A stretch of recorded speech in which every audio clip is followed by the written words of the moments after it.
Fala, Samir, tá me ouvindo? Tá na escuta? Tranquilo? Boa noite. Já temos Boa algumas. noite. Fala, Samir, tá me ouvindo? Fala, Samir, tá me ouvindo? Tá na escuta? Tá na escuta? Boa noite. Opa, tô com eco aqui, você tá me ouvindo? Tô te ouvindo, tô com eco também. Deixa eu só Tá. corrigir aqui, só um pouquinho. Tô com eco aqui, você tá me ouvindo? Tô com eco aqui, você tá me Tô ouvindo? te ouvindo, tô com eco também. Tô te ouvindo, tô com eco também. Deixa eu só corrigir. Pronto, Samir, vamos lá. Me diz se melhorou o eco aí para você. Agora tá ótimo. Estou te vendo bem também. Já estamos com algumas pessoas online aqui, temos quase 15 pessoas conectadas. Como falei para você ali brevemente no privado, temos uma horinha de apresentação. Nosso grupo hoje envolve alunos da PUC, investidores do Hashdex, Hash 11, ou também dos fundos de cripto aí que vocês são precursores.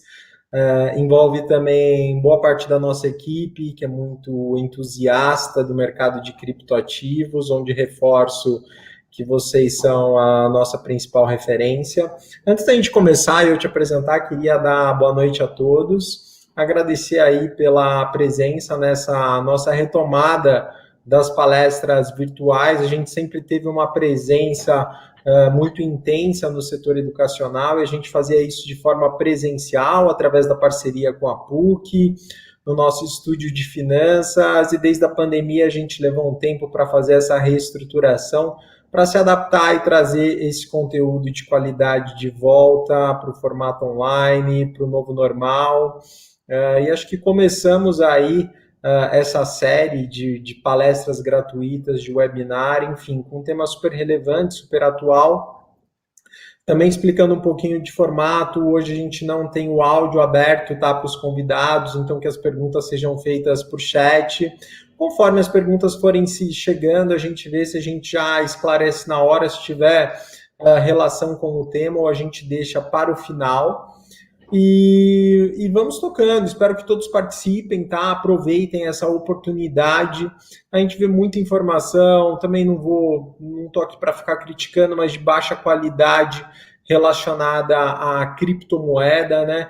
Então, Bitcoin como um todo. Então, hoje a gente tem a oportunidade de tirar dúvida com pessoas que realmente são referência no tema, são capacitadas, fazem um trabalho fantástico em cima disso, são precursores, tá? Então, antes da gente começar, Samir, só queria fazer uma breve apresentação tua, da Hashdex, tá? Depois eu deixo os nossos contatos da FII Investimentos, a gente é líder em educação financeira no Paraná, e temos uma assessoria de investimentos há mais de 10 anos, somos o principal escritório da Guide aqui em Curitiba, e temos orgulho de, em 2014, ter carregado o prêmio de melhor atendimento de assessoria de investimentos independente do país, tá? Eu que vou estar conduzindo, né? Como conheço a maioria dos participantes, acabei não me apresentando, meu nome é Mehana, eu sou sócio fundador da FII Investimentos, e estou hoje com o Samir Kerbaj, que é sócio-diretor de tecnologia da Hashdex, que é a maior gestora de criptoativos da América Latina. Estou com o teu mini currículo, Samir, se tiver qualquer correção, fique à vontade, mas o Samir é formado em engenharia de computação pelo IME, mais de uma década de experiência aí construindo infraestrutura no mercado financeiro, fez parte do grupo ATG, que é uma empresa líder em soluções de negociação eletrônica na América Latina, onde trabalhou na construção de uma nova bolsa de ações e também do MTB, maior plataforma de negociação eletrônica do mercado brasileiro. Antes disso, ele fundou uma empresa de high frequency trading e foi oficial engenheiro militar no Centro de Comunicações e Guerra Eletrônica do Exército Brasileiro. Só coloquei uma apresentação tua aqui, Samir, mas se você me permitir, só queria destacar, acho que no institucional você deve falar isso, mas só recordando, há quase um ano atrás a gente esteve junto, né, numa disciplina da PUC, de Banking e Finanças, da pós-graduação, da qual sou professor junto com o André, que é sócio aqui na FI, e na época, se não me falha a memória, a Hashdex estava com cerca de 250, 300 milhões de reais sob custódia há pouco mais de 12 meses atrás, né? No nosso último levantamento, hoje, vocês se tornaram a principal gestora da América Latina no setor de cripto, estão com mais de 150 mil investidores, então tem um papel relevante na democratização dessa modalidade de investimento de forma séria, de forma regulada através da B3. Estão com quase 4 bi, 3 bilhões e meio sob gestão. Lançaram aí recente, em abril, o primeiro ETF de cripto da Bolsa Brasileira, a Hash 11, não só da Bolsa Brasileira, né? Acho que é uma referência aí mundo afora. E em maio também, no mês passado, receberam um aporte de 135 milhões numa rodada liderada pelo Valor Capital, fundo que conta com outras empresas do setor de ativos digitais, como SoftBank, Coinbase, enfim. Então, antes de você falar um pouquinho sobre você, Hashdex e criptoativos, fica aqui na nossa figura de professor, de assessor, de profissional do mercado financeiro. Meus parabéns aí pelo brilhante caminho que vocês vêm trilhando e pelo trabalho sério que vocês vêm realizando no mercado de criptoativos. Seja bem-vindo e mais uma vez, obrigado aí pela tua presença e por se dispor a compartilhar um pouquinho do seu conhecimento com a gente. Legal. Obrigado, Merhana, assim, obrigado pelas palavras aí, uma honra. Obrigado pelo convite aqui, dessa oportunidade de bater um papo com o pessoal, falar um pouquinho de criptoativos, né, que é esse mercado que a gente trabalha no dia a dia e que a gente tem essa missão de levar acesso às pessoas, né, de apresentar isso como uma alternativa de investimento, sempre tentando trazer informação séria, né, assim, informação de qualidade, né, sem aquele oba-oba que a gente vê muito no mercado por aí. Então, pô, muito obrigado pela oportunidade e prazer falar com vocês. Tá? Acho bom, primeiro, você apresentou muito bem, me apresentou ali, apresentou a Hashdex.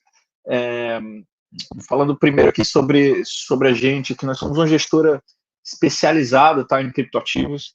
A gente foi fundado em 2018 com essa visão de criar uma ponte entre o mercado financeiro tradicional e esse mundo novo de criptoativos, né? Isso de uma forma que a gente fala que é simples, segura e regulada. Então, esse sempre foi nossa missão, nosso objetivo. A gente começou com fundos offshore, né, ali baseado em Cayman, depois a gente lançou uma família de fundos aqui no Brasil e mais recentemente a gente lançou o Hash 11, né? Então, nós somos muito especializados em criptoativos, né? Assim, é nosso foco, tá? E a gente tem muito orgulho aí do que a gente vem construindo ao longo do tempo e a gente tem aquela confiança de que isso é só um começo de uma trajetória longa, né? E aí, o que eu pensei da gente fazer hoje, pessoal, primeiro, se vocês tiverem qualquer dúvida, manda aí nos comentários, vou ficar acompanhando aqui, tá? E posso estar sempre puxando aqui para a gente e discutindo na hora. Eu tenho um deck aqui de uma apresentação, mas eu acho que a gente podia fazer, assim, eu vou fazer um bate-papo em alguns pontos aqui que eu queria abordar sobre criptoativos. Em algum momento ou outro, se for conveniente, puxar algum slide aqui para ilustrar algum ponto, eu puxo, mas a minha ideia é trazer alguns pontos para vocês e tentar contextualizar com as coisas que vem acontecendo hoje, né? Assim, com as notícias que a gente vê e tudo. Tá? Então, primeiro falar sobre cripto como assim, a tese de investimento em cripto, né? O que cripto vai mudar na nossa sociedade, afinal? É só especulação? A gente está falando só sobre movimento de preço? Assim, qual é o valor do criptoativos para a nossa vida, né? O que isso vai mudar a nossa vida no futuro? Por que a gente acredita tanto nisso como alternativa de investimento? E aí depois a gente pode, falando em caso mais prático ali, falar do Bitcoin, falar do Ethereum, né? Assim, como que a gente precifica nessa classe de ativos, né? Que é uma dúvida que o pessoal tem bastante, e como olhar isso como uma classe de ativos, né? Como uma alternativa de investimento. Então, vou falando aqui, tá? Se qualquer momento, Merhana, se quiser puxar algum ponto, se quiser que eu esclareça algum ponto entre algum detalhe, pode ir falando, tá? Assim, vamos fazer mais um papo aberto aqui, tá bom? Não, fica à vontade. Só um detalhe, Samir, que eu ia destacar aí na tua tela como apresentador. Você tem ali a função de compartilhar, se quiser colocar um material de suporte aí para acompanhar a tua fala, fique à vontade para fazer esse compartilhamento. Tá bom, beleza. Então, assim, falando sobre criptoativos, aí deixa eu compartilhar aqui O primeiro aqui que eu acho que pode ser interessante de colocar é como a gente vê esse mercado, né? Deixa eu colocar aqui.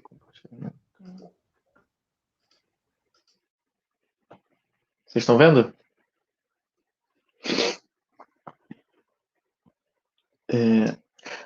Exato. A gente enxerga criptoativos, tá, como uma nova onda disruptiva, tá? Ela vem por trás, né, assim, de uma onda sucessiva de revolução tecnológica, vindo através da era da informação, né, assim, dos computadores, tá? E ela vai transformar a sociedade da mesma forma como as outras ondas transformaram, né? Então, trazendo na prática, o que que é isso? É, Lá na década de 70, ocorreu uma primeira revolução tecnológica, que foram dos computadores pessoais, né? O computador, que era um negócio que ficava em mainframes, ele ocupavam salões gigantescos em grandes empresas, em universidades, e eram acessíveis por poucas pessoas, por tempo compartilhado, né? Então, quando você estava na faculdade, lá você queria rodar alguma coisa no computador, né, rodar um cálculo no computador, você tinha que agendar um horário específico e era muito caro. E a partir do momento em que a sociedade começou a criar computadores pessoais, todo esse poder computacional passou a ficar dentro de casa, né? A gente tinha essa revolução de que todo mundo ia ter um computador em casa. Essa era a missão da Microsoft, da Apple, na década de 80. E na época parecia uma loucura, tá? Assim, o que eu vou fazer com um computador em casa? Assim, não, você pode calcular qualquer coisa. Pô, legal, mas assim, não quero calcular toda hora, porque se eu tiver que calcular alguma coisa, eu vou lá no trabalho, eu vou na universidade, eu não preciso fazer cálculos. Então, muitas pessoas nem viam o valor da gente ter os computadores na casa das pessoas, né? Que todo mundo tivesse acesso a uma plataforma de computação. E aí a gente vê assim que, ao longo do tempo, o computador se tornou essencial na nossa vida. Ele aumenta a nossa produtividade, né? Ele estende a capacidade humana, né? Ele complementa a gente na maioria das nossas atividades e hoje ele faz parte da nossa vida. A gente vive basicamente uma simbiose, assim, a gente não consegue mais discernir o que é a nossa vida dentro ou fora do computador, né? No caso, o computador agora é o nosso celular, né? São nossos dispositivos móveis. Esse computadorzinho aqui que tem mais poder computacional do que o mainframe que existia num salão ali na década de 80. E aí, assim, essa, essa primeira revolução, ela permitiu a criação de aplicações novas, de indústrias novas, de serviços novos, que até então eram inimagináveis, né? E criou muito valor para a sociedade. Essa foi a primeira revolução da computação pessoal, né? Um negócio gigantesco. E aí, em cima disso, né, uma vez que esses computadores estavam todos nas casas das pessoas, veio uma outra onda disruptiva, que foi da internet, né? Justamente no conceito de pegar cada um desses computadores que agora estão na casa das pessoas e interligá-los, de forma que a gente pudesse trocar dados em tempo real. De novo, no começo parecia um negócio que, para que eu quero ter uma conexão com os outros computadores, o que isso vai mudar na minha vida? Aí veio o e-mail, caramba, legal, e-mail bacana, mas, pô, já tenho fax, por que eu vou usar e-mail, né? Assim, então, no começo era muito difícil ver o valor da internet. Quando a gente falava das aplicações, as potenciais aplicações da internet na década de 90, por exemplo, que a gente podia, por exemplo, estar conversando aqui em tempo real para o mundo inteiro, não importando se eu estou no Rio de Janeiro, se estou em Curitiba, em São Paulo, no Japão, as pessoas achavam também isso um negócio inimaginável, porque se para baixar um MP3 demora 5 horas, 10 horas, como é que você está falando que a gente vai conversar em tempo real por áudio e vídeo ao redor do mundo, né?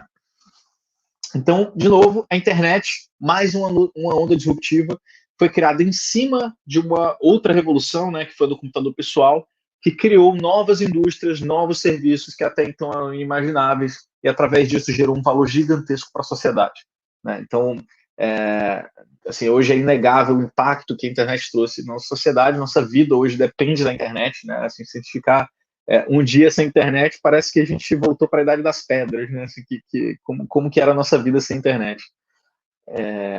E aí agora, assim, a gente colocou aí a partir de 2015, né, que nesse slide, a gente está vivendo uma nova onda disruptiva que está acontecendo na frente dos nossos olhos, né? Como se estivesse observando a internet ali em 95 ou o computador pessoal em 75. Uma nova onda disruptiva que está surgindo em cima de uma tecnologia anterior, que era a internet, que está em cima de outra tecnologia anterior, que também transformou a sociedade, que é o computador pessoal, que ela, de novo, vai permitir a criação de novos serviços, de novas indústrias, e vai gerar muito valor para a sociedade nos próximas décadas, tá? Então, é realmente assim, como se a gente estivesse olhando a internet no comecinho dela, ali, né? Em 95, tá? Tá muito cedo, tá? Então, esse é um ponto que a gente gosta de colocar, assim, de primeiro, sair desse assunto de que a moeda, criptomoeda, moeda digital vai substituir o dólar. Assim, isso não é um tópico, tá? Assim, isso não é uma discussão produtiva, tá? A gente discutir isso, até porque se qualquer moeda digital for de fato substituir alguma moeda fiduciária, isso só vai acontecer depois que a maioria da sociedade já entender esse negócio e ele já tiver evoluído para um ponto em que isso é mainstream. Então a gente está falando de coisa que vai acontecer. Se acontecer, vai ser em 20, 30 anos que a gente vai poder estar falando de um Bitcoin substituindo qualquer moeda fiduciária. Mas não é essa a proposta de valor da maioria dos criptoativos, tá? E eu acho que um negócio legal, assim, que é importante a gente marcar é o que essa tecnologia do blockchain e dos criptoativos ela permite que a gente faça que até então não era possível, né? Qual é a disrupção, né? Qual é a revolução tecnológica que ela traz, né? O computador pessoal permitiu que qualquer pessoa pudesse ter um computador em casa para fazer cálculos, né? Assim, para utilizar aplicações, para criar planilhas, né? E para fazer qualquer coisa. A internet permitiu que qualquer um se comunicasse, e aí ela disruptou, cara, a indústria de mídia, que era especialmente centralizada, e hoje qualquer um consegue produzir conteúdo online, né? Você tem esse desafio das grandes empresas de mídia de se adaptarem a essa nova realidade, e que pode ter um moleque ali no interior do Brasil que pode ter influência, que pode fazer notícia, né? Que pode influenciar mais do que um jornalista na TV.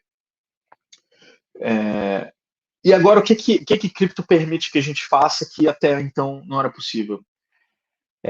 Ela muda algo muito, um princípio, né? Assim, algo muito básico na nossa sociedade, que é a confiança.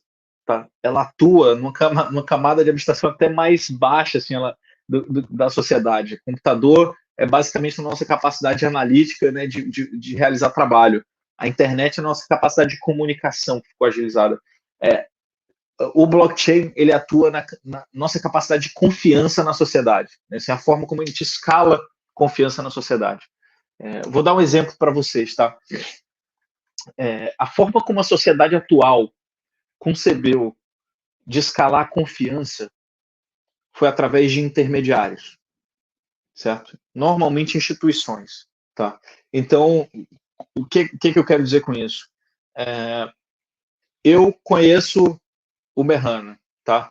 Eu posso negociar com o Merrana porque eu sei que o Merrana vai me pagar, né? Se eu posso fazer uma negociação com ela, comprar alguma coisa dele, vender para ele, porque sei que ele vai me pagar. Minha família, eu confio na minha família porque eu tenho um relacionamento direto, sei que vai me pagar. Como é que eu faço para me relacionar com uma pessoa que eu não conheço, que eu nunca vi, e que eu não sei se de fato vai atuar no meu melhor interesse, né? Assim, que ela de fato vai honrar o compromisso que arcou comigo. Em geral, a gente procura um intermediário que me conhece, que conhece essa outra pessoa e pode atuar como uma ponte, né? Isso surgiu de forma muito natural na sociedade ao longo de séculos, tá? Então, no começo, quando a gente tinha as ações ali, por exemplo, você tinha um mercado. O mercado era de fato um lugar, né? Assim, uma rua onde as pessoas se encontravam para negociar, né? Então, assim, elas se encontravam para negociar ao vivo, né? Assim, uma trocando papel com a outra, versus dinheiro, papel, moeda, né? Então você tinha vários riscos ali de alguém ser assaltado, de alguém ser roubado, de alguém pegar sua ação e sair correndo, que era um título amortador, né? E aí começaram a surgir os corretores. Os corretores eram esses intermediários que conheciam todo mundo no mercado, que as pessoas confiavam nele e que quando precisava negociar simplesmente delegava para ele, falava: fulano, você quer um corretor? Vá lá e vende minha ação, ao invés de eu ter que ir lá no mercado e ter que encontrar uma pessoa que eu não conheço, tal. E aí começou a surgir os corretores. Esse mercado foi crescendo, esses corretores foram se organizando em sociedades corretoras, né? Essas sociedades corretoras passaram a crescer também e se organizar em clubes ali que eram bolsas de valores, né? Que eram basicamente entidades mutualizadas ali, em que cada uma dessas sociedades corretoras tinham cotas e elas podiam se encontrar para negociar entre si. E aí foi surgindo esse sistema financeiro moderno, que é super robusto, né? Ele evoluiu a partir de cada uma das falhas, das fraquezas, né? Cada um dos casos extremos ali, das quebras e das crises de mercado, o sistema ia evoluindo e deu nesse sistema financeiro complexo que a gente tem hoje, super sofisticado, né? Que funciona muito bem, mas ele não é inclusivo, né? Ele é muito caro também para qualquer pessoa acessar esse mercado. Ele é caro e ele não é inclusivo. Ele deixa de fora a maior parte da população que não tem acesso a esse tipo de produto, porque justamente confiança custa caro. Assim, eles cobram por essa confiança. Então, o que eles fizeram então foi terceirizar esse processo de confiança. Eles escalaram um processo de confiança na sociedade. A partir do surgimento das sociedades corretoras e desses intermediários, eu não preciso mais conhecer diretamente e confiar diretamente na pessoa. Eu simplesmente vou lá na B3, coloco minha ordem de compra, minha ordem de venda, não importa de quem que eu estou comprando, quem que eu estou vendendo, porque eu sei que a B3 vai honrar. Né? Que se qualquer coisa acontecer, se aquela contraparte quebrar, a B3 vai honrar. Então é um processo de escalar a confiança. Né? O que o blockchain faz é o mesmo processo de escalar a confiança entre pessoas que não se conhecem, que não confiam entre si. Só que ao invés de utilizar intermediários, né, que são instituições que têm esse balanço, que conhecem todo mundo, que estão relacionados, ele usa criptografia, ele usa matemática. Então, ao invés de você confiar em instituições, em pessoas, você confia na matemática, na criptografia. Essa é a revolução do blockchain. Ela automatiza e ela elimina a necessidade de intermediários. Tá? E isso tem um potencial de revolucionar várias indústrias, inclusive de criar indústrias que até então eram inimagináveis. Tá? Vou dar alguns exemplos para vocês. Mercado financeiro. Acabei de falar como surgiu as sociedades corretoras. Né?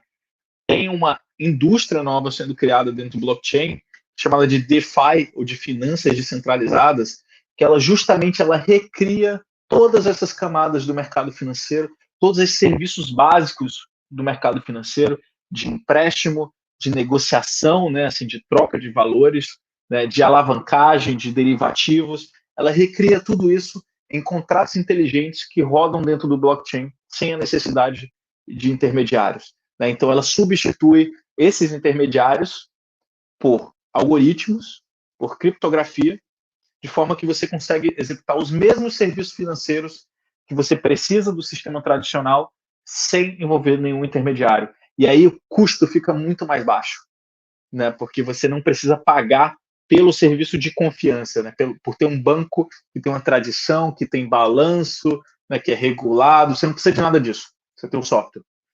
Então, é quase como assim, você comparar a mídia impressa, né, um jornal impresso, com você ter, cara, o Twitter, né, que está disponível para qualquer um e qualquer um pode publicar notícia. Então, assim, é um nível de transformação na forma como o negócio é feito que é disruptivo, né? Assim, não tem outra forma de falar, ela é completamente diferente do sistema anterior, ela é mais eficiente, ela traz desafios novos, né? Ela tem problemas também, ainda está muito incipiente, ainda tem muito o que evoluir, as pessoas ainda precisam se acostumar, então tem uma curva de adoção que ela é longa, tá? Ela leva tempo, não é do dia para o outro, mas é uma tecnologia que não tem volta, tá? É uma indústria nova que está sendo criada.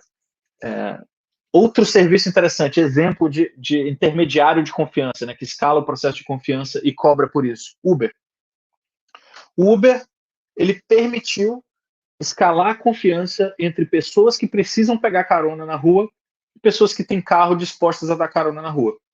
Antes do Uber, era inimaginável eu levantar minha mão no meio da rua ou mandar uma mensagem para qualquer pessoa estranha e pedir para ela me pegar num lugar e me deixar no outro e eu pagar com ela ali de qualquer forma, entendeu? Tanto o motorista ia ficar inseguro de que ele ia ser pago por esse serviço, quanto o passageiro ia ficar inseguro de, assim, se o serviço ia ser prestado, né? Assim, se ele ia ser assaltado, qualquer coisa desse tipo. O Uber surgiu, agora, obviamente, se eu pedir uma carona para o meu irmão, né, se eu ligar para o meu irmão e pedir carona, eu confio nele, eu sei que ele vai me dar carona. Né, e meu irmão sabe que eu, assim, que eu vou honrar ali, se eu me comprometer a pagar para ele, eu vou pagar. O Uber surgiu para escalar essa confiança. Essa que eu só tenho no meu irmão, ele escalou e hoje está disponível para qualquer um. Você simplesmente chama o Uber, você não sabe quem é o motorista, mas você sabe que o Uber está tomando conta disso, você sabe que o Uber está escalando, ele está cuidando para garantir que esse motorista é uma pessoa confiável. Né? Então, você não confia no motorista diretamente, mas você confia no Uber e o Uber confia no motorista, porque ele fez a avaliação dele. E aí tem todos aqueles sistemas de avaliações, tudo aquilo. Né? Então, mas o Uber fez exatamente isso. Ele escalou a confiança da sociedade num serviço específico, que é o de viagens, né, ali dentro das cidades. Né? Esse tipo de serviço pode ser substituído por, de novo, um smart contract, um contrato inteligente, que vai fazer o mesmo serviço, mesmo filtro de confiança, avaliação, tudo isso, mas de forma descentralizada dentro do blockchain. E aí ele consegue basicamente substituir o Uber, que é essa entidade gigante, que tem milhares de funcionários, né, que ela cobra por isso, né, por um serviço, ela agrega confiança nesse sistema, então ela cobra, se não me engano, cerca de 30% do valor da corrida é para o Uber, né, assim, não é para o motorista. E isso na blockchain vira zero. A blockchain não precisa cobrar, ela não precisa ter lucro, ela não paga lucro para acionista. Né? Então, assim, disrupção total e torna o serviço do Uber basicamente obsoleto, porque você consegue ter um aplicativo que você consegue pegar a corrida e vai ser 30% mais barato. Né? Então, assim, é uma disrupção gigante. Outros exemplos, Airbnb. Bom, justamente, ele escala o processo de confiança entre pessoas que têm um apartamento disponível e pessoas que precisam se hospedar num determinado lugar. Né? Assim, antes disso, ninguém ia ser maluco de deixar um estranho entrar no seu apartamento e dormir uma noite ali. Escalou isso. Isso tudo pode ser trocado por software também. Dropbox, né, assim, Google Drive, né, armazenamento de arquivos. Né, você confia que tem um intermediário central ali, que tem uma entidade central que vai armazenar aquilo de forma segura, criptografado, não vai compartilhar com ninguém e vai te dar aquele espaço em disco. Isso também já está descentralizado. Né? Um dos ativos que a gente tem no índice hoje é o Filecoin. Ele tem justamente essa proposta de ser uma espécie de Dropbox ali distribuído. Então, vê que essa essência, né, esse negócio até meio filosófico, assim, de escalar o processo de confiança, escalar a confiança entre pessoas que não se conhecem, ele tem o potencial de transformar várias indústrias. O mercado financeiro, a internet, né, assim, os serviços digitais, os serviços offline, assim, tem um potencial gigante de transformar várias indústrias. E é isso que traz o valor dos criptoativos. É por isso que a gente vê os criptoativos como uma das melhores oportunidades de investimento da nossa geração. Tá? É como se realmente a gente tivesse tido a oportunidade de investir na internet em 95. Ali. A gente não sabe exatamente quais desses projetos, quais desses ativos vão ser vencedores, quais desses vão ficar grandes, quais desses vão transformar a sociedade. Né? Assim, então, individualmente, é muito difícil ainda a gente determinar quais vão ser os vencedores, mas a gente sabe que essa indústria, esse setor, ele tende a crescer na sociedade e não tem volta. Certo? Um paralelo que eu gosto de traçar, né? A gente pensa em criptoativo hoje, a gente pensa em Bitcoin. Né? O Bitcoin é o criptoativo mais conhecido, mais famoso, que todo mundo fala, que está nas notícias ali, né? Que os investidores institucionais estão começando a entrar em peso. O paralelo que eu gosto de traçar é como se fosse um e-mail em 95. Em 95, você procurar ali as matérias, procura vídeos ali, todo mundo só falava de e-mail. Né? Era o arroba, né? Assim, todo mundo só falava de e-mail, esse negócio que agora, a partir de agora todo mundo vai usar, que vai substituir o fax e tal. E assim, era a grande aplicação da internet na época, era o killer app da internet na época. Foi ele que permitiu que mais pessoas começassem a entrar na internet, que elas tinham necessidade de enviar e receber e-mails para se comunicar com outras pessoas. Mas quando a gente olha agora, assim, 25 anos depois, o e-mail ainda é uma aplicação relevante. A gente pode dizer que o e-mail teve uma contribuição muito grande para a sociedade. Mas se a gente compara com as outras aplicações da internet, o e-mail não foi nem de longe a aplicação que mais transformou a sociedade. Né? Imagina o que seria da nossa vida numa pandemia se não fosse as videoconferências. Né? Assim, esses protocolos de videoconferência, se não fosse o WhatsApp, né? Se não fosse as redes sociais. Né? Então, O e-mail foi uma grande aplicação, mas não foi de longe a maior aplicação da internet que mais trouxe valor para a sociedade. A gente acredita que no Bitcoin é a mesma coisa, tá? O Bitcoin é o criptoativo que todo mundo fala, é a grande aplicação de blockchain no momento. Ele é o killer app que está trazendo milhões de pessoas para começar a se expor e entender essa tecnologia e usar essa tecnologia. Mas provavelmente quando a gente olhar daqui a 10, 15, 20 anos, a gente vai ver que o Bitcoin ainda vai ser um criptoativo relevante, ele vai ter tido seu papel fundamental na sociedade, mas quando comparado com outros criptoativos, ele não vai ser nem de longe o que vai mais trazer valor para a sociedade. Simplesmente porque a tese de investimento do Bitcoin é de ouro digital, que tem um puta valor para a sociedade. Mas quando a gente compara com serviços financeiros ou com até serviços digitais, como eu estava falando do Uber, do Airbnb, né, serviços financeiros, imagina um conjunto de serviços que vai simplesmente disruptir completamente as bolsas globais, os bancos, né? Então, assim, que vai transformar a forma como a gente se relaciona com as nossas finanças, que vai dar acesso a serviços financeiros a pessoas que hoje não têm, né? As pessoas não bancarizadas, né? Que estão ali no interior do Brasil, que estão na África, que estão na Ásia, que hoje não têm acesso a serviços financeiros, né? Que vai permitir que o brasileiro compre ações lá no Japão ou imóveis na China da mesma forma como ele, enfim, manda um e-mail, né? Assim, de forma simples, segura, em tempo real, 24/7. Assim, a capacidade de que isso tem de gerar valor é gigantesco, né? Então, o mercado endereçável ali, o tamanho de mercado do Bitcoin, caso ele seja uma reserva de valor gigantesca, predominante na sociedade, o que a gente acredita que tende a acontecer no horizonte de anos, é coisa de entre 10 e 20 trilhões de dólares. Esse é o tamanho. O Bitcoin hoje tem um pouco menos de 1 trilhão, tá, de dólares. Então você vê que tem um upside de 10 a 20 vezes ainda, né? Mas quando a gente compara isso a esses outros serviços que o blockchain pode disruptar, são indústrias de centenas de trilhões de dólares, né? Então, assim, o upside é muito grande. E a gente está muito no começo, tá?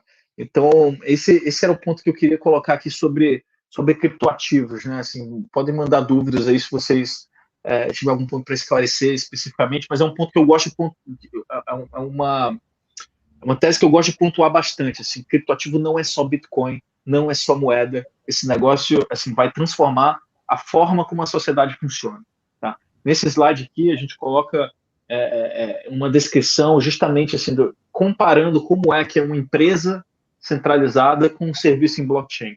Né? Assim, a empresa ela precisa gerar lucro para pagar os acionistas. Toda a forma que ela foi concebida e era a forma que existia na época, né, a forma de organizar o trabalho na época ao redor de corporações, ela tinha a premissa que você tinha investidores, capitalistas, que capitalizavam a empresa, né, colocavam dinheiro nessa empresa. Esse dinheiro era utilizado para contratar funcionários e para comprar insumos, né? Essa empresa fazia o enriquecimento desse insumo, oferecia para os consumidores como produto ou serviço, o consumidor, em troca, pagava a empresa, com esse dinheiro do pagamento, ela quitava todas as dívidas, a diferença ela pagava como lucro para o acionista. Então, toda a premissa era, eu tenho acionistas financiando esse desenvolvimento aqui que precisam ser remunerados, né? Nas soluções em blockchain descentralizadas, não existe essa figura do acionista. Não existe esse controlador central. Está tudo descentralizado na internet. Então, o valor do token ele é simplesmente uma função da oferta e da demanda por ele. Tá? Então, a forma como a gente precifica um token não é na distribuição de lucro, não é no fluxo de caixa descontado, não é aplicando uma teoria de valuation, é muito mais similar a uma lógica de commodities. Tá? Você tem um determinado serviço e você vai ter uma oferta e demanda por esse serviço. O preço do criptoativo ele vai simplesmente ser um reflexo dessa relação entre oferta e demanda do criptoativo. Então, vamos pensar no Bitcoin, por exemplo. A oferta do Bitcoin ela é limitada, tá? E isso é programado, né, assim, em software imutável. A taxa de criação de novos Bitcoins ela é limitada e ela cai pela metade a cada 4 anos até ela convergir para zero em 2120, mais ou menos, em que nenhum outro novo Bitcoin vai ser criado. Tá? Então, ele é um ativo escasso. Tá?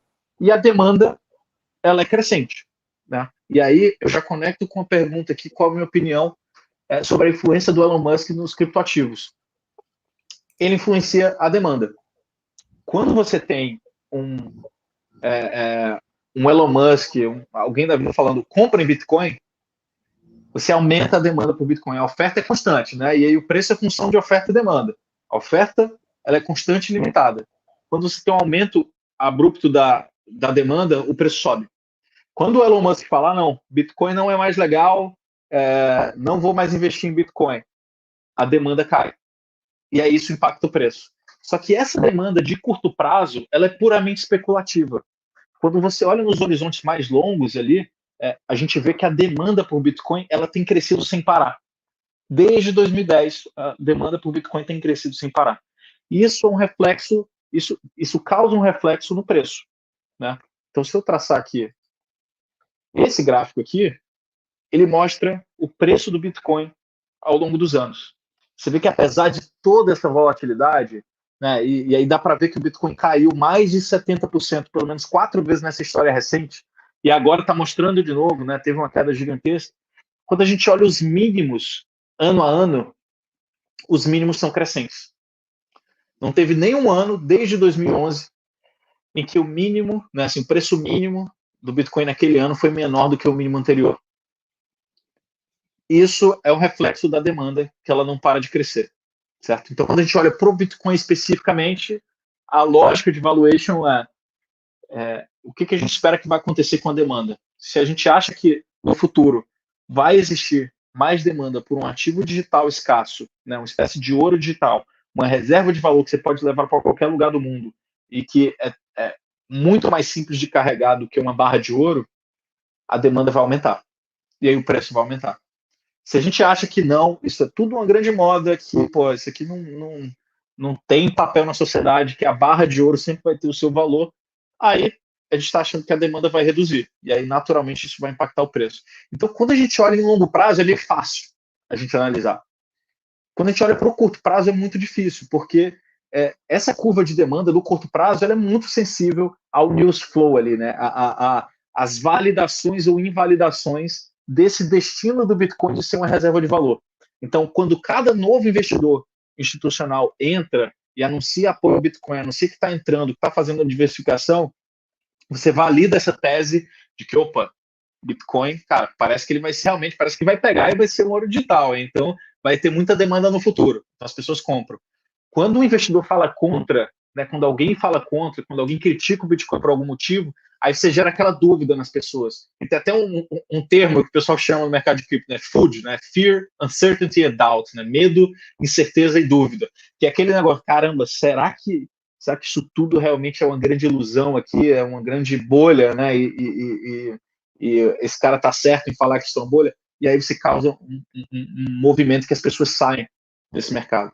Então, a lógica de precificação do Bitcoin e da maioria dos criptoativos é nesse sentido, tá? Oferta e demanda. É assim que a gente olha para essa indústria.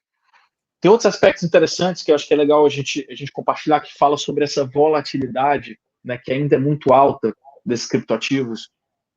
E eu acho que um ponto legal para a gente destacar é que essa lógica é muito de varejo, né? Assim, são investidores, pequenos investidores que foram começando a investir, principalmente por especulação, né? E aí vai gerando esses movimentos abruptos, né? E o pequeno investidor, ele normalmente tem a tendência de reforçar as bolhas, né? Por quê? Quando o preço começa a subir, todo mundo quer entrar, né? Então, isso causa um efeito, né, que vai se retroalimentando. Quanto mais o preço sobe, mais gente entra, mais pesado e mais o preço sobe. Até que alguma coisa acontece, né, assim, muda essa expectativa, vem um Twitter do Elon Musk que fala alguma coisa mal, e aí essas pessoas que entraram aqui sem fundamento na ganância, né, assim, tentando ganhar dinheiro rápido, elas imediatamente realizam essa posição.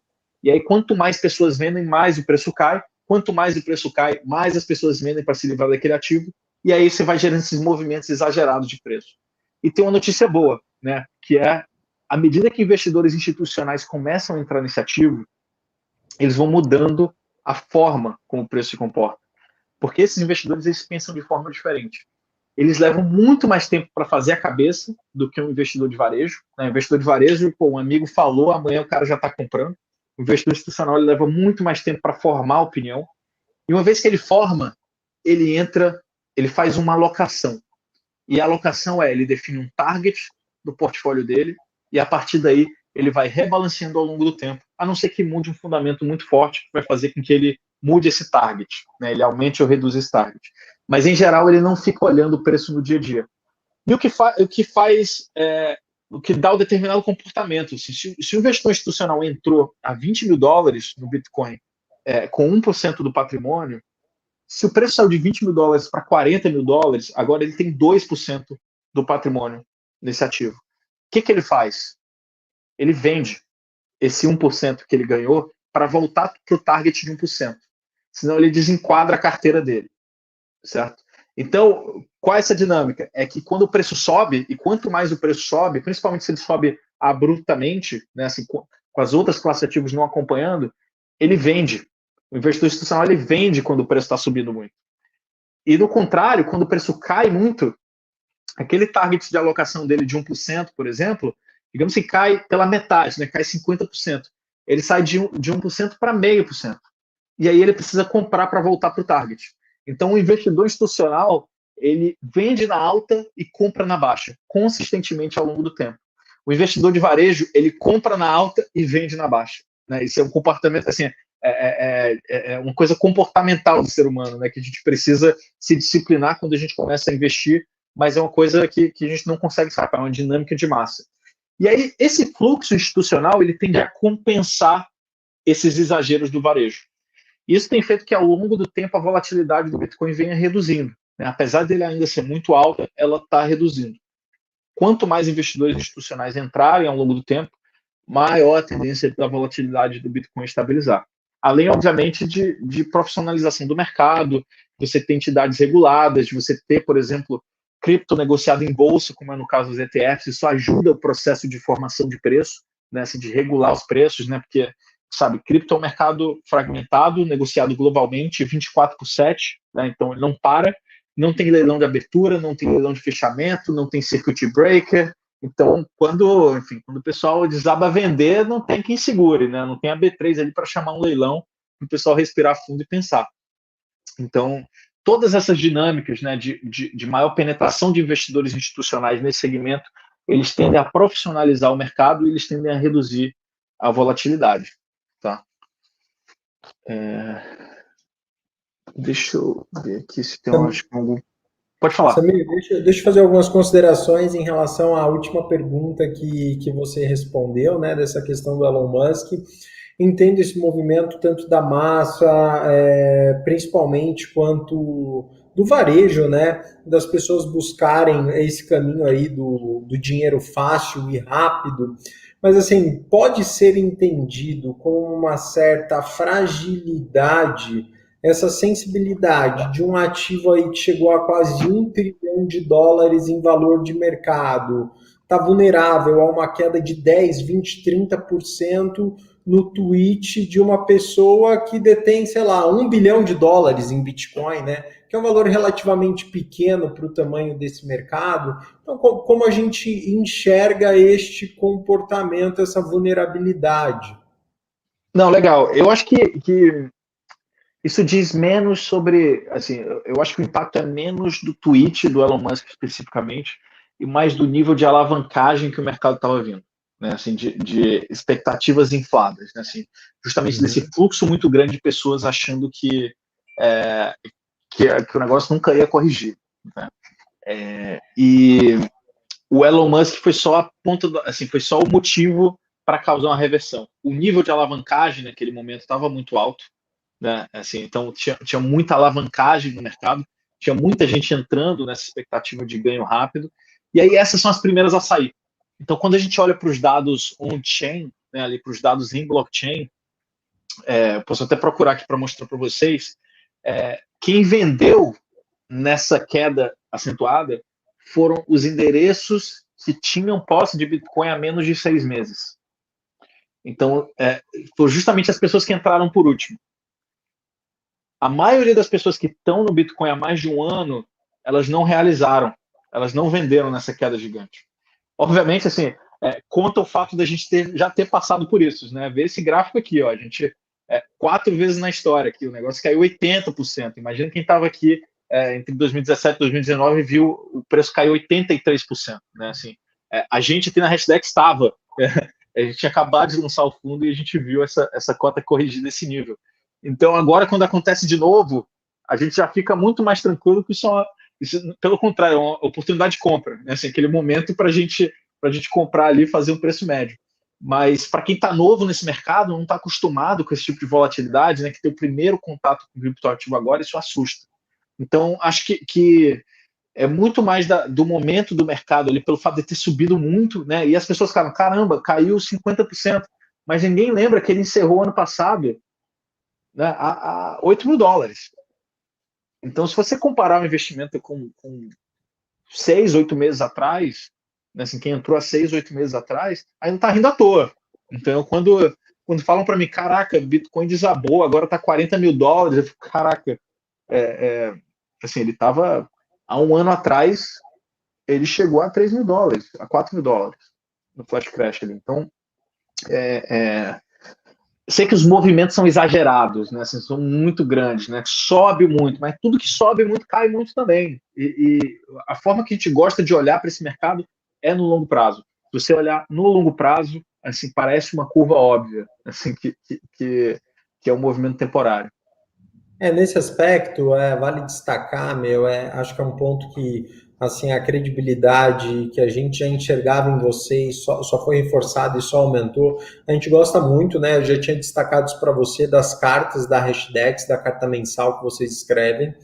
E vocês deram esse alerta do exagero, do apetite, da alavancagem, das pessoas olhando pelo retrovisor, né? Aqueles números exponenciais, esse cuidado antes da queda recente dos criptos, né? Então, eu lembro que teve uma carta onde vocês falaram, olha, cuidado, quanto vocês estão expondo do capital, qual nível de expectativa vocês estão colocando, se vocês realmente têm essa visão de longo prazo, né? Então, o que é algo que vai até conflitaria com os interesses de Nossa, vocês, né?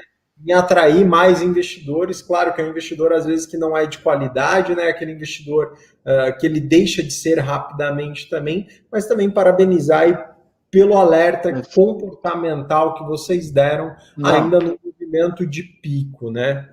não, obrigado. Acho que assim, isso é um ponto importante que eu queria trazer para vocês, que é justamente a forma como a gente acredita que criptoativo deve ser investido, né? Você olhar criptoativo como uma alternativa de diversificação do seu portfólio e não como aquele ativo que vai mudar a sua vida, que vai fazer você ficar rico, que vai resolver todos os seus problemas em poucos dias ou poucos meses. E esse é o alerta que a gente faz. A gente está aqui na missão de evangelizar o mercado, realmente de educar e criar essa ponte e fazer que qualquer pessoa investir em criptoativo. Mas não é qualquer preço.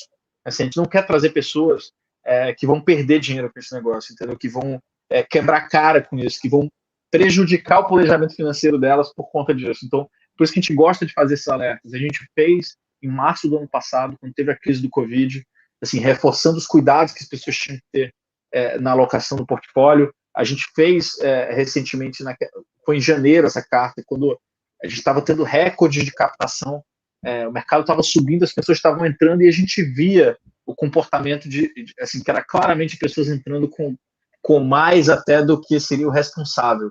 E aí a gente decidiu fazer aquele alerta. Porque o que a gente acredita é isso que está nesse slide aqui, ó. O efeito de você fazer. Só te interrompendo, Samir, hoje que vocês já têm uma boa musculatura, uma amostragem aí de mais de 100 mil investidores na base, que eu acho que é uma posição distinta da que vocês tinham num passado recente. E por curiosidade te pergunto como qual foi o impacto disso nos fundos e no ETF do Hashdex? Então, assim, como o investidor brasileiro de cripto se comportou nesse primeiro teste de fogo aí, tendo acesso via B3 a um veículo regulado, enfim. Então, como ele se comportou nesse movimento mais brusco que a gente teve recentemente nas criptos? Legal, não, isso é um ponto bem interessante, assim. A gente teve no Hash 11, a gente lançou o Hash 11 com volta de 600 milhões de reais, né? Quando veio a primeira queda ali, a primeira grande correção, a gente estava com cerca de 800 milhões de reais. Hoje a gente está com 1,4 bi. Então, assim, a gente teve um fluxo de captação muito grande quando o mercado corrigiu. O que mostrava que a maioria das pessoas usou pelo menos a maioria dos investidores do ETF, e a gente tem visto cada vez mais uma participação grande de investidores institucionais, eles usaram essa queda como oportunidade de entrada. Né? E aí, falando especificamente dos institucionais. Nos fundos, né, dos fundos que estão disponíveis ali em plataforma, a gente tem visto um mix de uma onda de resgate de aportes, muito com base, às vezes, das pessoas saindo dos fundos e entrando no Hash 11. Né? Esse foi um movimento que a gente conseguiu mapear. Mas teve algo também da correção. Então, o mix é o seguinte, normalmente é aquilo que eu estava falando, os investidores menores ali, que estavam há menos tempo, saíram, né, assim, assustados, e os investidores institucionais estão usando isso como oportunidade de entrada. É isso que a gente vê nos números. Tá? Não, legal. E mais uma pergunta que me surgiu ali no começo da tua apresentação, Samir. Você falou, né, um dos processos de consolidação, ganho de confiança e geração de valor dessa nova tecnologia está justamente no impacto disruptivo da aplicação disso para diversas finalidades, tá? Como você deu o exemplo de um Uber, de um Airbnb, eliminando o intermediário, trazendo uma redução de custo ou aumento de agilidade, uma melhoria de processo, um benefício para o consumidor. Enfim, hoje já tem alguns cases mais conhecidos, mais populares dessa aplicabilidade aí de alguma das criptos. Você citou o caso da Filecoin, mas enfim, tem alguma aplicação que se tornou mais famosa, um case disso recente? Tem sim, acho que tem 3 cases interessantes. Primeiro, assim, Bitcoin como reserva de valor. Né? Assim, a gente valoriza pouco isso aqui, mas Argentina, Venezuela, Nigéria, Zimbábue, esses são os maiores compradores de Bitcoin no mundo. Assim, O esses caso são. deles, Salvador agora, recente, né? Não sei se foi para O criar um Salvador, buzz, enfim, para atrair o Salvador foi mais para atrair investidores e tal. Mas esses países que têm moeda fraca e que têm um governo, normalmente, que restringe o acesso ao capital e restringe a opção do investidor de se proteger, eles estão se protegendo com Bitcoin. Né? E aí é diferente. Aqui no Brasil, pensa na época de hiperinflação no Brasil. Só quem conseguia se proteger era quem tinha patrimônio, quem tinha dinheiro, que aí conseguia levar seus recursos para fora, conseguia comprar barras de ouro, conseguia comprar dólares e armazenar em casa, né? Porque tinha muito controle de capitais. Agora com Bitcoin, qualquer pessoa, assim, a partir de R$ 1, né, assim, qualquer valor, consegue comprar um pouco de Bitcoin e se proteger. Então, o que está acontecendo nessas economias mais frágeis qualquer pessoa agora consegue se proteger da inflação, consegue se proteger do descontrole monetário do seu país sem pedir autorização para ninguém. Então, isso é uma liberdade financeira que isso está trazendo para milhões de pessoas que às vezes a gente não valoriza aqui. Né? E a gente não valoriza porque, felizmente, a gente não está passando por isso. Mas é um super case de sucesso, tá? Que é pouco falado até. O segundo que eu acho que é interessante da gente mencionar é stablecoins, né, que são moedas digitais que são lastreadas em moedas fiduciárias. A mais famosa delas são as stablecoins de dólar. Né? Antes, para fazer uma remessa internacional, ela levava até 2 dias e custava super caro. Agora, com stablecoins, eu consigo mandar dólar para qualquer lugar do mundo em tempo real, sem a necessidade de intermediário, só usando o meu app. Então, assim, pessoas que precisam mandar dinheiro para casa, né? Tem muita gente que mora, por exemplo, nos Estados Unidos e tem que mandar dinheiro para casa, estão usando stablecoins. O próprio governo americano está utilizando o stablecoin de dólar para fornecer auxílio humanitário à Venezuela, para bypassar aquelas restrições de capitais ali do Maduro, e o governo do Maduro que não é reconhecido pelos Estados Unidos, então eles estão usando o stablecoin para distribuir auxílio, tá? Isso é legal. Então estamos falando mais de finanças, né? Ainda na área de finanças, Uniswap é um dos ativos que faz parte do índice ali, que está na carteira teórica do Hash 11. É uma exchange descentralizada, tá? Ele é como se fosse uma B3 descentralizada, que você pode comprar e vender qualquer ativo digital que tiver disponível na plataforma, né, na rede do Ethereum. Ele, muitos dias, ele negocia mais do que a Coinbase, que é a maior exchange de criptoativos do mundo. Né? vários dias ele negocia mais do que a Coinbase. Então tem uma adoção crescente, caso de sucesso grande, e naturalmente quando outros ativos começarem a ser tokenizados, né, e próprias ações, títulos de dívida e tal, começarem a ser tokenizados, eles vão poder ser negociados globalmente no Uniswap por qualquer pessoa ao redor do mundo. Então você emitiu um token aqui que representa uma ação brasileira, colocou isso na rede do Ethereum, a partir daí, cara, um japonês, um chinês vai poder comprar ali em tempo real. Então acho que isso é aplicação real que está rodando. Tá? Filecoin é uma delas, ele foi lançado, foi um projeto de mais de 5 anos de desenvolvimento, foi lançado no final do ano passado e, pasme, assim, ele custa 700 vezes menos do que o Amazon S3, que é o principal servidor de storage, né, o principal serviço de armazenamento, onde todos os sites que a gente usa no nosso dia a dia armazenam conteúdo. Ele custa 700 vezes menos do que um serviço centralizado. Tá? Então, tem vários que estão surgindo. Tá? Ainda não está naquela escala de adoção massiva. Então, de novo, é como se fosse, como se eu estivesse falando de um serviço de videoconferência em 95, né, como se eu estivesse falando do YouTube em 95, do WhatsApp em 95. São coisas ali que ainda precisam evoluir muito para chegar na adoção em massa, mas que já mostram potencial. Qual que é essa que você falou que entrou recente no índice, que seria uma similar a uma B3 global, negocia qualquer ativo? Uniswap. Uniswap, isso. Isso. Bom, e também eu vou antecipar algumas perguntas, Samir, porque acho que isso nos poupa tempo no final, e acho que está em linha com o teu último raciocínio. A primeira, você listou alguns fundamentos de aplicabilidade, né? Então você falou principalmente no primeiro ponto do Bitcoin como uma reserva de valor. Historicamente, acho que o melhor exemplo que a gente tem de ganho, de valorização de um ativo que se tornou principalmente uma reserva de valor seguro, uma proteção inflacionária, com maior histórico é o ouro, né? E você no começo da apresentação falou da questão do Bitcoin a cada ano ser minerado 50% menos e ter uma projeção ali de 2120, né, acabar se tornando escasso. Tem uma pergunta aqui do Robert que está relacionada a isso, eu coloquei na tela, que o ouro é raro e finito, por isso seu preço se valoriza ao longo do tempo. Com tantas criptomoedas no mercado, como saber qual será perene ou qual será mais utilizada como reserva de valor? Então tem essa analogia, e também antes de você responder, me recordo, não sei se você ia apresentar, na nossa participação do ano passado, você trouxe um dado muito interessante que diz a essa questão fiduciária e de confiança, da comparação do Bitcoin com o ouro em relação à nova geração, aos jovens, enfim. Então, acho que também é um dado interessante de você apresentar. Não, legal. Deixa eu pegar aqui do Bitcoin com ouro. O primeiro ponto que eu acho que é legal destacar é que assim, existem várias criptomoedas, qualquer um pode criar uma criptomoeda, então é uma tecnologia aberta, descentralizada, então não tem que pedir autorização para ninguém, assim como qualquer um pode criar uma empresa, né, assim, um CNPJ.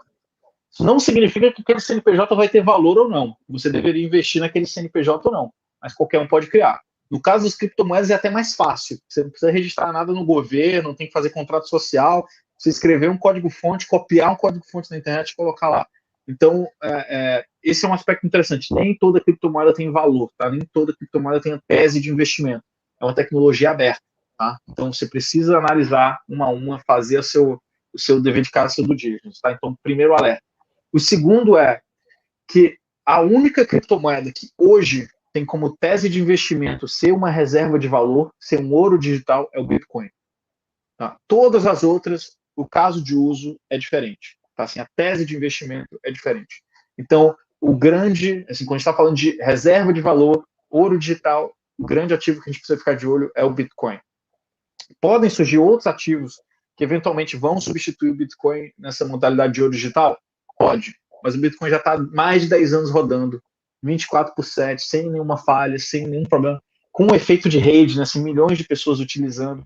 Então vai ser muito difícil surgir um outro ativo que chegue e fale, não, eu sou uma reserva de valor melhor do que o ouro, melhor do que o Bitcoin, e vou ganhar do Bitcoin, vou passar do Bitcoin, né, assim, e ser mais perene ali do que o Bitcoin.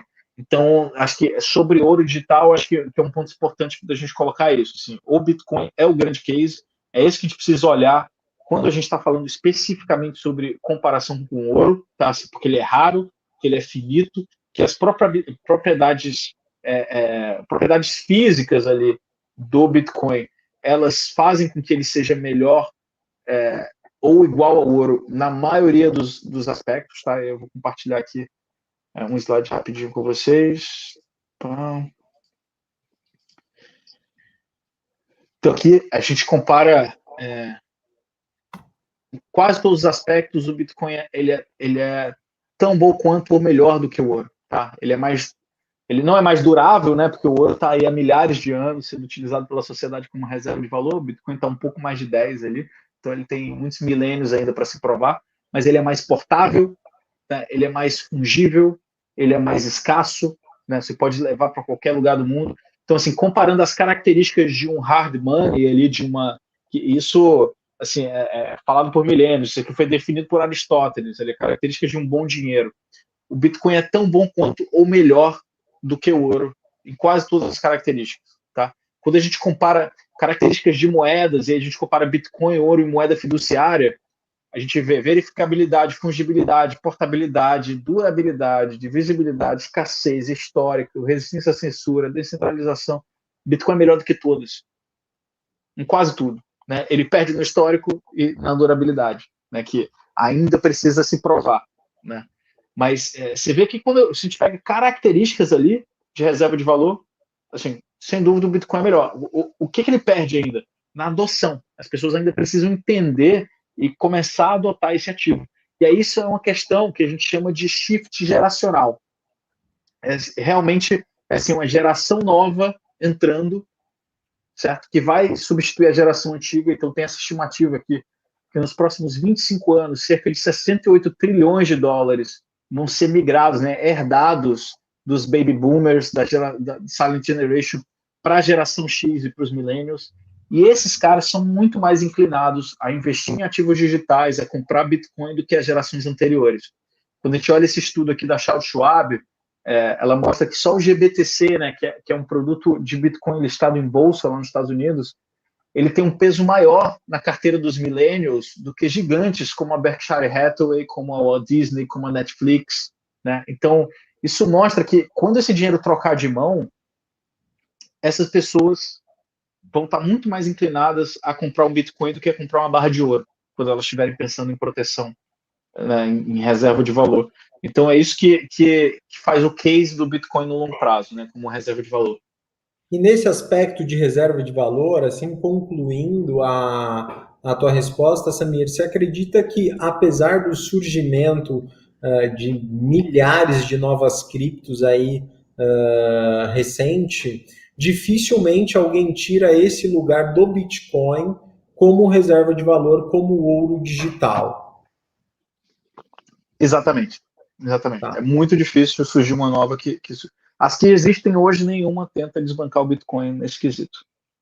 Legal. E assim, um outro ponto que você trouxe como fundamento é justamente essa aplicabilidade aí que você já citou, da questão de negociar, eliminar intermediário, confiança mais rápida entre partes, enfim, que eu te pedi e você citou os cases. Eu tenho aqui também uma consideração com uma pergunta que vem do André, que ele diz que o dinheiro não deixa de existir, ele muda de mãos. Então você deu o exemplo do Airbnb. Esse dinheiro estava na mão dos hotéis, passou para o Airbnb. Saiu dos táxis e foi para o Uber, né? Então, se tem o poder de criar essa desintermediação, de eliminar esse intermediário, esse dinheiro vai trocar de mão de novo. Para onde vai? Para quem vai esse dinheiro? Como é que é a troca de mão quando você se hospeda no Airbnb? Você paga para o Airbnb tira a parte dele, não sei exatamente quanto é, mas deve ser algo tipo 10%, 15%, e passa o resto para o dono do imóvel que te alugou aquele imóvel. Né? Então o dinheiro está só trocando de mão, ele não deixa de existir. Ele está trocando de mão, mas uma parte dele relevante está ficando com o intermediário, que está atuando como elo de confiança entre você e o dono do apartamento. Migrando essa solução para um blockchain, você vai pagar um custo marginal para a operação dessa rede, taxa de transação para operar nessa rede, que ela é fixa, independente do valor que você transaciona. Então, ela não é mais proporcional ao valor que você transaciona, não é mais 10, 15% do valor, ela vai ser $1, 50 centavos fixo. Então, ela já independe. E aí, esse dinheiro, ele vai trocar de mão, da sua mão, para a mão do dono do imóvel. Então, é justamente como se fosse, como se você estivesse ligando para a pessoa e alugando a casa dela diretamente. E pagando para ela diretamente. Só que hoje é impossível a gente fazer isso, porque a gente não tem mecanismos que escalam esse processo de confiança. Eu não consigo viajar para Curitiba e simplesmente ligar para qualquer pessoa que tem um apartamento disponível e falar, pô, posso ficar na sua casa? Eu te pago X ali. Aí a pessoa vai falar, não, pode ficar tranquilo, confio em você, você não vai destruir meu apartamento e tal. Então, assim, isso não acontece, é impossível. Né? Assim, com blockchain, a gente escala essa confiança através de software e vai fazer que isso seja possível. Né? Então a gente desintermedia, a gente tira esse intermediário do meio, e aí esse dinheiro realmente ele não vai deixar de existir, ele vai sair da mão de quem precisa de um imóvel para a mão de quem está alugando. Mas não vai ter o Airbnb faturando isso no meio, né? Nesse caso. Exatamente. Então, assim, se torna um Exatamente. negócio mais eficiente, tanto para o consumidor, para o locador, quanto para o Para todo locatário. mundo. Nesse exemplo, reduz um custo operacional, mas nesse exemplo ainda teria uma espécie de Airbnb promovendo essa solução, né, atraindo os dois Uhum. interesses, mas usando essa tecnologia aplicada e cobrando uma taxa operacional muito menor para realizar esse serviço, seria esse o uso? A tendência é o que na prática? Você vai ter um aplicativo que vai se conectar diretamente no blockchain, que vai ver o catálogo de apartamentos disponíveis para você alugar e que vai fazer essa negociação direta para você. Então não vai ter uma empresa no meio que vai cobrar alguma coisa para distribuir lucro para o acionista. Entendeu? Essa é a mágica, assim, essa é a disrupção. Isso representa um risco gigantesco para qualquer empresa cujo principal valor agregado é atuar como elo de confiança entre uma parte A e uma parte B. Se o seu principal valor agregado na sua empresa é esse, você está sob risco de ser disruptido pelo blockchain. Entendeu? E aí essas empresas vão ter que se reinventar, vão ter que oferecer outras formas de agregar valor para elas continuarem existindo. Entendeu? Então, eu acho que esse é o fundamento. Assim, o dinheiro ele não vai mais fluir de uma pessoa para outra através de um intermediário que vai ficar com um corte, vai ficar com um cut daquilo ali. E um dos pontos também dessa tese, do fundamento de investimento, principalmente na visão do longo prazo, e você citou esse termo, está no crescimento da adoção, né? Da popularização do uso das criptos para diversos fins.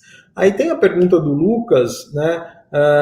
Questionando se a volatilidade que a gente já destacou, né, que é um mercado ainda bastante volátil por N motivos, se essa volatilidade das cotações é um dos fatores que dificultam o entrave para a adoção dessas moedas digitais para o comércio mesmo, né? E quais são as moedas mais promissoras para se tornarem meios efetivos de troca? Legal, pô, excelente pergunta.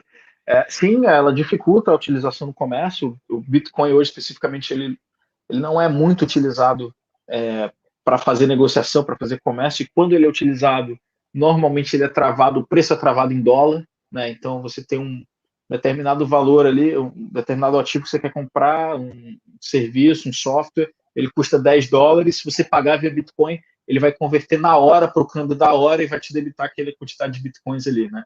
Então tem assim, esse fator de volatilidade ele dificulta muito, mas, de novo, não é esse o caso do Bitcoin, pelo menos não agora. O Bitcoin não é visto hoje como uma moeda que pode ser utilizada para transações eletrônicas na internet. Ele primeiro vai ter que se provar como uma reserva de valor. E aí, como evolução natural do processo dele se tornar uma reserva de valor, a volatilidade vai cair. Então, quando a gente olhar daqui a 5, 10 anos, se essa tese do Bitcoin de reserva de valor tivesse de fato se materializado, a volatilidade do Bitcoin já vai estar muito menor. Talvez no patamar do que é a volatilidade do ouro hoje em dia.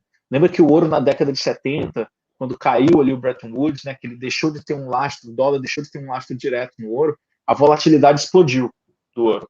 Então foram alguns anos, né, da década de 70 especificamente, que o ouro teve uma volatilidade muito grande, até ela chegar nessa vol bem baixa que a gente tem visto hoje.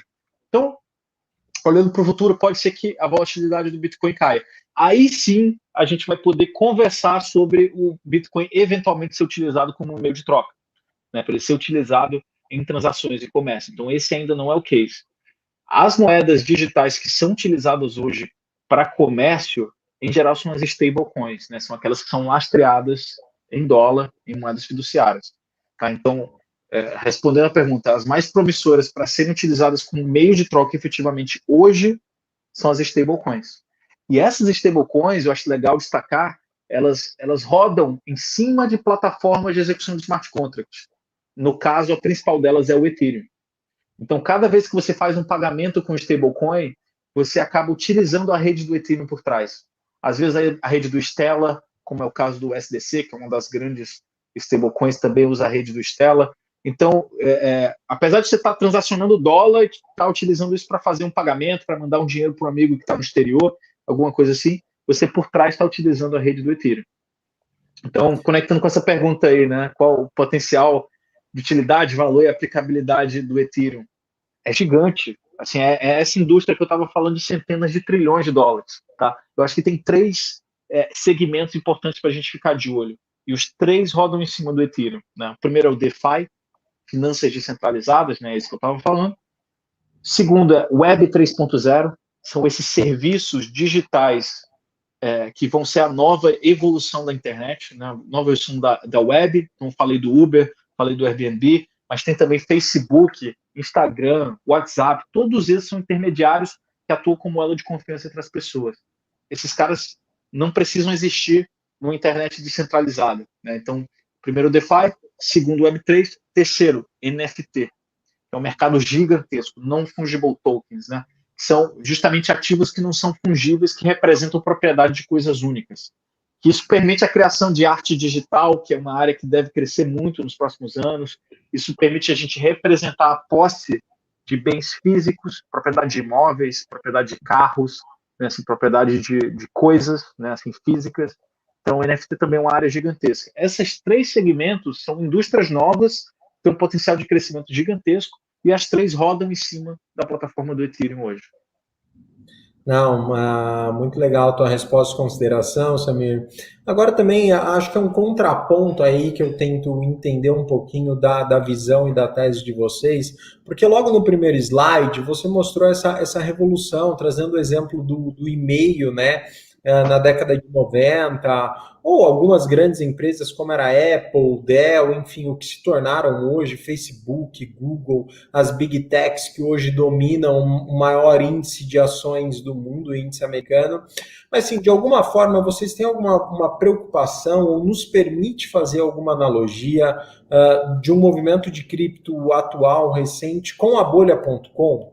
Então, assim, na época, se a gente fosse ter uma visão macro, a internet, que era uma promessa, a tecnologia, deixou de se consolidar? Não, ela se consolidou, ela ganhou valor, então aí as big techs, para provar, né, se tornaram as maiores empresas do mundo. Porém, centenas tiveram na época IPOs bilionários, morreram pelo caminho. Então, se você fosse fazer um filtro de tudo que surgiu ali, poucas sobreviveram. Muitas empresas que na época tinham um grande valor de mercado, em poucos meses viraram pó. Até quando você dá o exemplo do e-mail, eu lembro da venda do Zip-mail no Brasil, né? E me recordo, na época foi vendido por 300, 500 milhões de reais, 2 anos depois o projeto foi extinto. Né? Então assim, tem alguma analogia que nos permite ser feita com esse mercado, com tanta cripto surgindo, com tanta gente entrando? Então, assim, o fundamento macro ele permanece por tudo que você falou a respeito da tese de vocês, mas pode ter essa preocupação do timing impossibilitar ou prejudicar muito o investidor que quer colocar isso no portfólio. Total, acho que o paralelo é quase 100% ali. Então, assim, um exemplo legal pensa na internet, 98, logo antes da bolha. Ela começou a se desenvolver, começou a mostrar o potencial, a infraestrutura começou a melhorar, então as velocidades de acesso foram aumentando, capilaridade foi aumentando, e aí tinha essa expectativa de, caramba, a internet no futuro, daqui a 10, 20 anos, ela vai estar em tudo, ela vai transformar a sociedade, a gente vai utilizar para comércio eletrônico, a gente vai utilizar para assistir filme, a gente vai utilizar para assistir aula, para falar com as pessoas em tempo real. Tem muita oportunidade. E aí o que os empreendedores fizeram?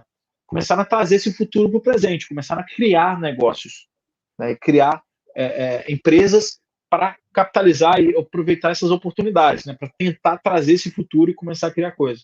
Mas a infraestrutura da internet ainda não estava pronta. O YouTube, alguém que teve uma ideia de criar um YouTube em 98, provavelmente quebrou.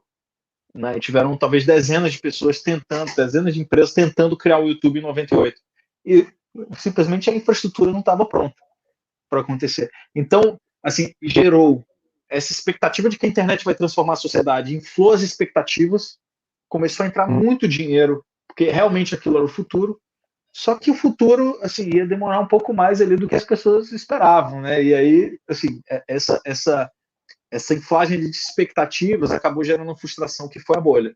Então, no Bitcoin é a mesma coisa. Assim, o exemplo é muito clássico. Quando a gente vê, por exemplo, o que aconteceu em 2017, né, a grande bolha, que agora já ficou para trás, as pessoas nem lembram, mas o preço do Bitcoin, especificamente, ele saiu de cerca de $600 para $20 mil, né, no período de pouco mais de um ano.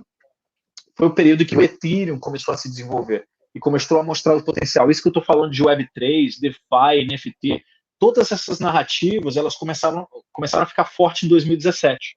E aí aconteceu do dia para a noite esse potencial gigante, caramba, o blockchain vai transformar tudo. Tem muita coisa para fazer. E aí os empreendedores começaram a criar projetos, começaram a criar novos criptoativos. Todo mundo começou a entrar naquele negócio achando que aquele ali ia funcionar. E aí você criou esse comportamento de bolha. A maioria desses ativos não se desenvolveu, não evoluiu, né? Provavelmente porque a estrutura ainda não estava pronta. Então, muitas dessas ideias legais que a gente viu em 2017 provavelmente vão ressurgir daqui a alguns anos e dessa vez vão colar, porque a infraestrutura vai estar pronta, né? E aí gerou esse comportamento de bolha, correção e volta. Agora a gente está vivendo um outro ciclo de mercado, o mercado está muito mais maduro do que estava em 2017, mas, de novo, ainda não está pronto para o uso nas pessoas no dia a dia. Essas aplicações que eu falei, Uber, Airbnb e tal, elas ainda não estão na vida das pessoas. Ainda tem um caminho para percorrer. Então, tem sim esse cuidado, né, assim, principalmente, desculpa, o de seleção adversa, né, de você escolher aquele ativo que não vai virar o grande ativo, né? E por isso que a gente acredita muito no investimento via índice. Você simplesmente se expor à tese macro, comprar o mercado como um todo e deixar o mercado se desenvolver. E aí, se surgir um novo projeto que vai ficar grande, vai crescer, ele naturalmente vai entrar no índice. Se tem um outro que era grande, gigante, mas aí quebrou, ou não evoluiu, não se desenvolveu, ele vai naturalmente perdendo o peso do índice até sair do índice. Então, esse investimento, ele te dá no longo prazo essa perspectiva de que você está pegando os movimentos. E, de novo, a gente gosta de olhar para esse mercado no longo prazo, horizontes acima de 3 anos. No curto prazo, assim, você não dá tempo para a tecnologia se desenvolver, para a tecnologia evoluir e para esse valor se deslocar. Então, no curto prazo, você só vê volatilidade. E volatilidade é para cima e para baixo. Assim, ela sobe e cai. Pode subir muito, pode cair muito. No longo prazo é que a gente vê o impacto da tecnologia nos preços. Né? Então, quando a gente olha o preço da Amazon, por exemplo, a Amazon também caiu mais de 80%, 3 ou 4 vezes na história, até virar esse gigante que é hoje. Então, assim, o risco era você, na época que você escolheu entrar na internet, você ter comprado a pets.com e não a Amazon. Entendeu? E aí você ia ter perdido todo o dinheiro que você investiu na internet. Então, é esse o risco que a gente alerta as pessoas. Se você não é um especialista na área, se você não quer fazer um estudo profundo, investe no índice, compra o mercado como um todo, porque aí você vai pegar a pets.com, mas você vai pegar a Amazon também. E aí a perda que você vai ter na pets.com, que vai sair do índice e vai sumir, ela vai ser mais do que compensada quando você pegar uma Amazon da vida. Então, ele te dá uma diversificação que é boa para o longo prazo. E desse exemplo da saída do índice, se puder também brevemente nos esclarecer quais são os critérios que elegem aí novas criptos para o índice de vocês, como a gente teve essa atualização recente, né, com a entrada aí da Filecoin e não me recordo o nome da outra. Então, assim, quais foram os critérios que provocaram essa atualização? Tá, legal. Então, primeiro ponto que é legal destacar, o índice é 100% administrado e mantido pela Nasdaq. Tá? Então, é um processo de governança da Nasdaq, eles têm um conselho, né, que monitora esses ativos, que toma essas decisões. É tudo baseado em regras, tá, que eles precisam seguir. Então, as regras são públicas, estão lá disponíveis no nosso site, mas a administração é toda da Nasdaq. Então, não é a Hashdex que decide qual ativo vai entrar ou vai sair. Que as regras que eles usam, as principais delas são as regras de elegibilidade, né? Então, o ativo, para ele ser elegível a entrar no NCI, ele precisa ser negociado por pelo menos 3 corretoras reguladas de criptoativos, e ele precisa ser custodiado por pelo menos 2 custodiantes institucionais também regulados lá nos Estados Unidos, né? Então, esse já é um filtro gigante que tira aquele universo de mais de 5 mil criptoativos, que qualquer um pode criar um novo a qualquer momento, para um universo de cerca de 30. Então, isso já dá um filtro muito bom. E aí, em cima desse filtro, eles pegam os ativos que têm liquidez, né, que tem uma liquidez alta, que a gente pode entrar ou sair sem impactar muito os preços, e uma representação de mercado mínima de 0,5% no mercado de cripto como um todo. E aí isso dão os ativos da carteira teórica do NCI. E a cada 3 meses, eles fazem esse rebalanceamento, né? Eles analisam de novo essas regras, e aí novos ativos podem entrar ou podem sair do índice. Não, legal, Samir. Acho que é muita informação, né? Um conteúdo que desperta a atenção, acho que aí de todos, pela atualidade, pela curiosidade, enfim. Como também não quero estender do tempo que foi prometido aí para você e para os participantes, antes de eu fechar aí com a consideração do Renan, queria saber o que você tem de considerações finais, seja de recomendação para quem está estudando antes de dar os primeiros passos nesse mercado de adicionar cripto ao seu portfólio, também para quem já tem e se assustou eventualmente com o movimento recente, enfim, o que você tiver aí de considerações finais, assim como provoco aí para os participantes, quem quiser mandar as últimas dúvidas, já que estamos aí chegando no limite do nosso tempo. Legal. Bom, primeiro, obrigado pela oportunidade aí de conversar com vocês, sempre um prazer, tá? Deixando de considerações finais aqui, um resumo. Criptoativos é uma nova onda disruptiva que está vindo para transformar a sociedade. Talvez ela seja o principal investimento, né, assim, a principal classe de ativos da próxima década, assim como o Bitcoin foi o ativo que melhor performou na última década. Então tem um potencial gigantesco, mas tem riscos gigantes também. Então, as dicas que a gente sempre dá para as pessoas é mantenham a disciplina, olhem o investimento em criptoativos como uma alternativa de diversificação dentro de um portfólio, tá? Não apostem tudo em criptoativos ou no Bitcoin. Não achem que isso vai resolver a vida de vocês em poucos meses, né? Pensem nisso no horizonte de longo prazo. Então, 2 coisas que a gente fala: horizonte de longo prazo, acima de 3 anos pelo menos, e investimento, né, percentual do portfólio, que você esteja confortável de passar por períodos de estresse como esse, né? Então, em geral, para a maioria aqui dos portfólios locais, entre 0,5% e 5% da sua carteira. Tá? Se você está sofrendo com essa queda, provavelmente é porque você investiu mais do que você deveria, né? E aí eu acho que fica de lição para o planejamento da sua carteira, porque esse ativo é normal, ele cai dessa forma mesmo. Assim como ele sobe, e ele subiu de 8 mil dólares para 60 mil dólares em menos de um ano, ele também cai de 60 mil dólares para 35. Quando você olha no horizonte amplo das coisas, isso parece normal, tá? Então, essas são as dicas que eu dou para as pessoas, tá? Vejam isso não como uma moeda, não como uma especulação, não como algo para ficar rico rápido, mas como uma tecnologia que está vindo para transformar a sociedade. Como toda tecnologia, ela precisa de tempo para maturar. Então, olhe isso com um horizonte acima de 3 anos e com um percentual do seu portfólio, e você vai ficar confortável de passar por períodos como esse que a gente vem passando. Não, legal, Samir. Queria mais uma vez aí agradecer. Bom, a pergunta aí que eu coloquei do Renan, que por sinal, acho que depois da tua apresentação se mostrou bastante motivado a iniciar o investimento nas criptos, era para descontrair no final. Se você acha que esse vídeo que circulou recentemente aí do Anonymous é verídico. Tá legal, não faço a menor ideia, tá? Eu sei que tem muita gente que tá com ódio do Elon Musk. Isso eu sei. Milhões de pessoas que estão com ódio dele pelos comentários dele. Mas a internet, né? Acho que a internet é um lugar fascinante, tem de tudo. Então, não sei se falar se foi dos anônimos ou não, mas sei que tem muita gente desejando mal pro Elon Musk, infelizmente. Bom, mais uma vez, Samir, queria te agradecer, parabenizar você e toda a equipe da Hashdex por estarem desbravando aí e democratizando o acesso de forma saudável e sustentável ao mercado de cripto para o investidor brasileiro.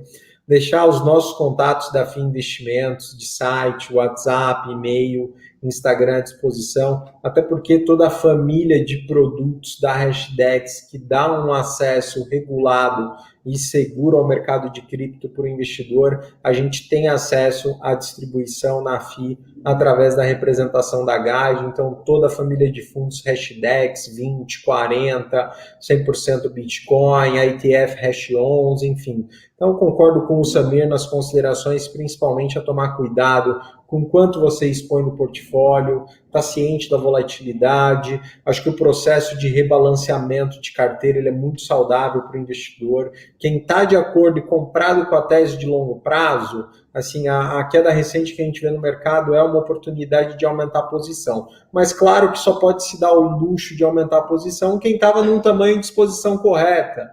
Né? Então, quem estava muito alavancado, muito exposto, em desacordo com o seu perfil, não tem essa margem de gordura para fazer essa manobra. Então, queria agradecer aí a presença de todos os participantes, as perguntas dos nossos clientes, amigos, alunos. Samir, estamos em pandemia, por isso o call aí virtual, tá? Mas em nome de toda a equipe da FII Investimentos, assim que estiver em Curitiba, você, equipe Hashdex, são muito bem-vindos aí ao nosso escritório. Estamos de casa nova aqui no Batel. Esperamos em breve ter todos vacinados aí para receber. Pena que a cripto ainda não conseguiu dar uma solução para o corona aí no curto prazo, mas acho que a perspectiva é bastante positiva.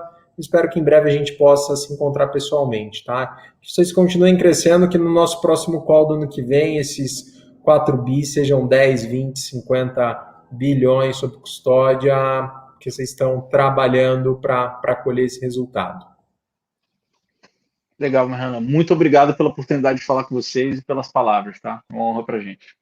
Valeu, Samir. Obrigado, Valeu. viu? Se vocês tiverem de dúvida também, toda a equipe da FI depois está à disposição. Samir, bom descanso para você e para a tua família. Um abraço. Abraço, boa noite. Valeu, tchau, tchau.